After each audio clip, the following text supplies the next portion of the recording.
Hello guys, eagle movie చూశాను. ఈ వీడియోలో నా ఎక్స్పీరియన్స్ మీతో షేర్ చేస్తాను. First of all, eagle movie మీద ఉన్న ఎక్స్పెక్టేషన్స్ ఏంటి అనేది మాట్లాడుకుందాం. ప్రమోషన్స్లో రవితేజ అన్న చెప్పిన మాటల్ని బట్టి ఆయన మూవీ పైన ఫుల్ కాన్ఫిడెంట్ ఉన్నారు అనిపించింది.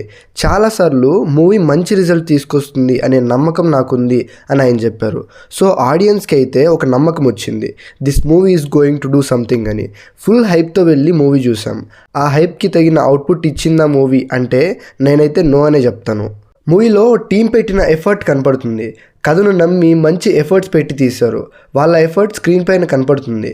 బట్ కథలో తీసుకున్న కాన్సెప్ట్ ఆడియన్స్కి ఇంట్రెస్టింగ్గా అనిపించిందా లేదా అనేదే క్వశ్చన్. ఆ విషయానికి వస్తే నా వరకు కథ మరీ ఒక రేంజ్లో ఉంది అని చెప్పలేను, కానీ ఒక బోర్ కొట్టించని ఒక్కసారి చూడగలిగే కథ ఈగల్. కథలో చాలా హై మూమెంట్స్ రాసుకున్నారు, కానీ ప్రతిదీ ఆడియన్స్కి కనెక్ట్ అవ్వలేదు. మూవీ చూస్తున్నప్పుడు మనకు ఎక్కడ బోర్ కొట్టదు. అలా అని గూస్ బంప్స్ తెప్పించేంత కంటెంట్ కూడా లేదు. ఒకసారి అలా చూసేయచ్చు.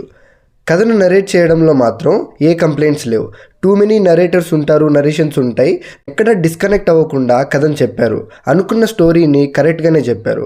బట్ యావరేజ్ అనే టాక్ ఎందుకు వస్తుంది అంటే పేపర్ మీద ఉన్న కథ వల్ల. మూవీ స్టార్ట్ అవ్వడం బాగానే స్టార్ట్ అవుతుంది, కానీ కథ నడుస్తున్న కొద్దీ బాగానే ఉంది అనే ఫీలింగ్ అయితే ఉంటుంది. కానీ కథలో పెద్దగా హై ఇచ్చే మూమెంట్స్ ఏం జరగవు. రవితేజ గారు అయితే కథను నమ్మి మంచి అవుట్పుట్ ఇచ్చారు. ఆయన పర్ఫార్మెన్స్లో ఆ నమ్మకం అయితే కనబడుతుంది. బ్యాక్గ్రౌండ్ స్కోర్ అయితే బాగుంది. 2 సాంగ్సే ఉంటాయి, బట్ కొన్ని సీన్స్లో బీజిఎం నాకు కొంచెం లౌడ్ ఉంది అనిపించింది. ఫస్ట్ హాఫ్ అయితే నాకు డీసెంట్ అనిపించింది. సెకండ్ హాఫ్ ఫస్ట్ హాఫ్ కన్నా కొంచెం హై ఇచ్చినా బాగుంటుంది అనుకొని చూశాను. But overall movie just decent ఉంది అంతే. నేను కాంప్రమైజ్ అయ్యి చూస్తున్నప్పటికీ ఒక చోట మాత్రం డిస్ట్రాక్ట్ అయిపోయాను.